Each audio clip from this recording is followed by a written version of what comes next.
Alright, who here is at least the slightest bit stressed out? Okay, so pretty much everyone.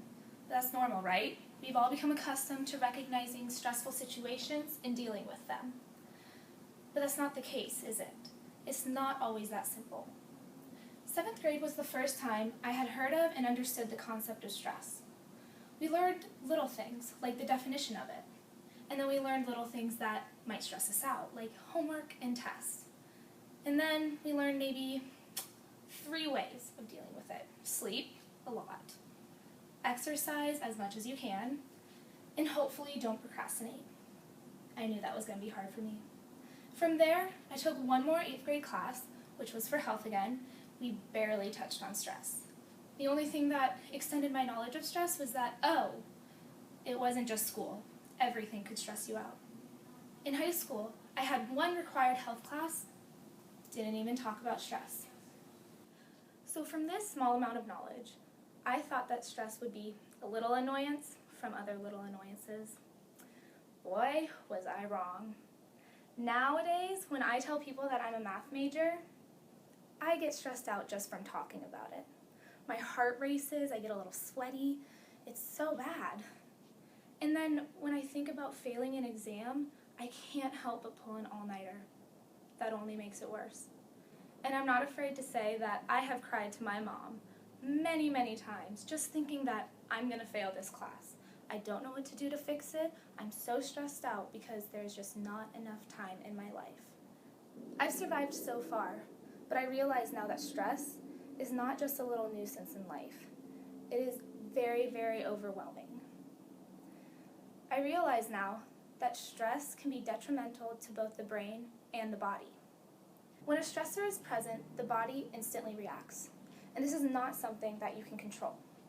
First, it jumps into the alarm stage. The alarm stage is also commonly known as the fight or flight stage, and that's when your heart starts racing, your hands get a little sweaty, and your brain is just racing, trying to figure out what to do next. Not commonly known, though, is that your immune system is lowered.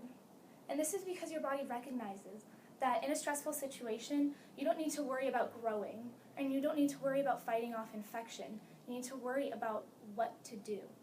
So while the immune system is lowered, you have better cognitive thinking, and you are trying to figure out, what do I do next? Luckily, though, our immune system is back up and running in the next stage, which is called resistance. Unluckily, though, is that sometimes at the resistance stage only happens for a little while or doesn't happen at all, because we either cannot properly cope or because the stress is just too overwhelming. The very last stage is called exhaustion. In this stage, the immune system is once again lowered. Have you guys ever wondered just why college students are more prone to sickness? Besides those very nasty dorms, this is why. When you are stressed out and you can't sleep, and you have so much going on in your life that you can't exercise and that you just can't hang out with friends as much, all of this comes into play, and then you become so stressed out that you become exhausted. And your body cannot hold that resistance, or it cannot get to that resistance stage. And you are sick, and you cannot help yourself. Now, the body isn't the only thing in danger. The brain is as well. When stressed out, the hippocampus and the amygdala are affected. The hippocampus is the part of the brain most associated with memory. And when you're stressed out for too long and you're stressed out too much, the hippocampus can actually shrink, which means that your declarative memory can almost become extinct. Now, the amygdala is most associated with fear and anxiety. And that also helps you kick into that fight or flight stage. Now, if you're stressed out too much, the amygdala can either become too sensitive or not sensitive enough. And this abnormal activity in the amygdala can cause you to react differently to stress. And in a stressful situation, such as a bear running at you, you may not feel afraid anymore, and you may do some harmful actions, like stand there. That's not good. Now, this atypical behavior in your brain can also lead to anxiety and depression later set on in life. And that is because the hippocampus and the amygdala are connected to almost every other part of your cognitive thinking if it weren't for a college-level psychology course. The only information I would know about stress is that more stress is more sickness. And I would only know that from personal experience. Now, without properly educating lower-level students, the only way that they can learn these effects of stress is through experience, which can lead to hospitalization and a long range of long-term effects that may last the rest of their lives. It's almost too simple to say that we just need to teach them. But isn't that what we're always told, that knowledge is power? This is what's called the Enlightenment effect, which states that if we learn something, it can change our behavior and our attitude.